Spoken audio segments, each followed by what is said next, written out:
today we have Harsh or Hash. Hello, Harsh. Harsh. We have Harsh joining us. He's from India. Yes. He's part of Track 2.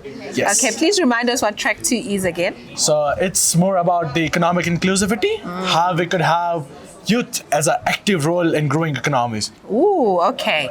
Now that is close to the audience's hearts because there's a high unemployment rate in South Africa. Yes. And when we were chatting before we were on camera, you mentioned that you have a solution for us. Yes. Okay. Of course, I do have a solution. See, I believe that. I'll go into the roots and the deep mentality of how we could grow our economy. Please do. And how a youth could contribute majorly to it. Please do. We have always seen two types of economy. Either it's a capitalist economy or it's a socialist economy. But I feel that youth won't be much interested in either of it. When there's a capitalism, there's few parties who handle most of the businesses. When there's socialism, it's too broader for youths to get included in it. Can't we have a third way of economy out of it? Okay. And that's what my mentor from India, Mukund Raj Devankar, teaches me, that we should always have a third way of economy. And what could be a third way of economy? Yeah. A place where everybody is included, a place where all for one and one for all is the mindset of economy. Okay. And why nothing is better than a cooperative as a third way of economy. Okay, so one for all is giving communism.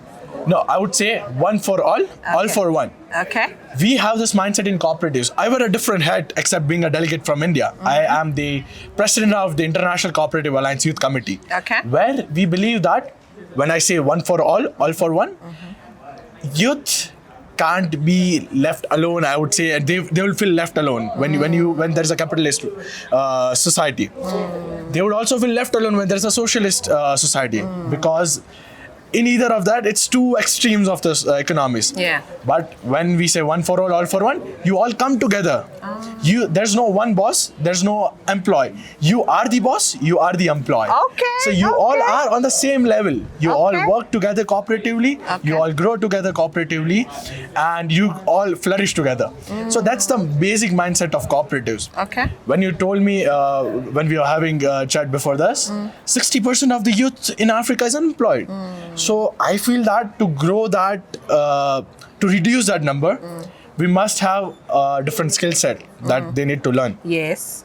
When I say skill set, I want them to have a hands-on experience. Okay. As a country, as a delegate from India, what we as a country have seen that over the period of time, over the period of decade, over the period of the new regime that we have, over the period of the new government that we have, the Modi government, the BJP government, we have seen that the policies that they have brought are really, really good for youth empowerment.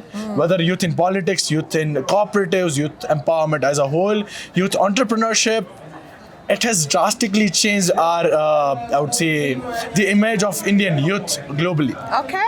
You must have seen that over here, of course. Yeah. So I feel that something similar could also be done over here. Okay. Where youths are not just advocating, they are also a part of action. We always say that youth is the future, youth is the future, Yeah. youth is the future. No, we are not just the future. We are also the present. All right. We also need to think about what we should be doing today. And Yes. it's not just what we should be doing tomorrow. Yeah. Okay, so when you talk about cooperatives, Yeah. are you saying that the youth, instead of the youth aiming to just be an employee one day, Yeah. the youth should come together, create different businesses? Take us through that. So I don't want youth to be an employee. I want a youth to be an employer. Okay. A one who could give jobs to many others, not Yes. a one who finds and seeks job. Because when, That's a mindset shift, hey? of course, the reason is that Okay. when you have a 60% of the population who is that to a young population which is unemployed, you don't need employment right now. You need employers right now. So that the more the employers, more the employment. Okay, so how do they do that? That's where the cooperatives come in. I have seen that there is very strong community in South Africa and the African continent. Yes. You all are very close to your communities. Why don't you have your community cooperatives? Whether it could be a mining cooperative, whether it could be a agri cooperative, dairy cooperative, textile cooperative, any and everything. There are many next gen cooperatives also that we are coming up with. As ICA YC, we have made it a point that we just don't want to get limited with financing cooperatives, agri cooperatives or dairy cooperatives. We want to come up with new technology cooperatives where we talk about software engineer cooperatives, young professional cooperatives where different professions come together, something like a big four, something like what we say KPMG or Deloitte and all these companies where there are different expertise coming together and working for the development. Why can't we have such kind of a big four or one of the big four coming up from African continent? We are already working as a country, as India. We have made it a point. Our Prime Minister Narendra Modi ji has made it a point that we would be having a next big four, one of the big four kind of a company from India. Wow. And I also have made it a point as a president of ICA YC that we as a cooperative, we as a people who are related to cooperative, global cooperative movement, we would make sure that we come up with a big four, which is not just a private entity, but which is surely and based on the model of cooperativism. And how do you rally the young people to buy into this? I feel that when you're talking about buying cooperatives as a mindset, right? Yeah. Buying cooperatives as a mindset. So when as I started with the two extremes of economy, whether it's capitalist mindset or a socialist, either of it, a young mind always feels left out. A big firm might not be able to directly include a young mind. They might need to go through a big process and may not even include that. A socialist country or a socialist economy might also not be able to serve all the youth, might only be able to serve a niche group of youth. So when we see cooperatives, you don't have any government intervention in it. You are the owner, you are the employee. You all as a community, you all as a group of people who are forming cooperatives are yourself the owner and the employee of the cooperative. You have your set group of work, set agendas of work. If you are forming an agriculture cooperative, you have a very set amount of work that you are doing. You have a direct market access through cooperatives. You have direct funds access to cooperatives, because as a youth, I always feel there is an issue of financing. Yes. So when you mention that. So when you come into cooperatives, we always say and emphasize on one thing: cooperation among the cooperatives. Okay. So when a cooperative is being started by a youth, or when a cooperative is started by anyone, we always feel that a cooperative which is big enough should be supporting the small cooperatives. So they could finance them, they could support them, they could mentor them, they could help them to grow. So that is what we really, and that's why I always feel that cooperation among cooperatives is something, if youth understands, they would definitely buy it. Oh, awesome. So do you have any success story from India? Yeah, we have many. You must be knowing about Amul, if you know, by any chance. No, Amul is the Milk Federation of Gujarat. And you have IFCO. We have so many big cooperatives from India, which are doing more than 60,000 crores of turnover every year. Sure. So which would be a really big amount for sure. And that's purely owned by cooperatives. So there's no one owner. It's cooperatives among cooperation among cooperatives. And it's one for all and all for one. That's the mindset of it. Awesome. So all the farmers, all the activists, all the youths, they are the stakeholders of the this Amul, or whether I say IFCO. So when Amul earns 1 rupee, it is divided between all the farmers equally.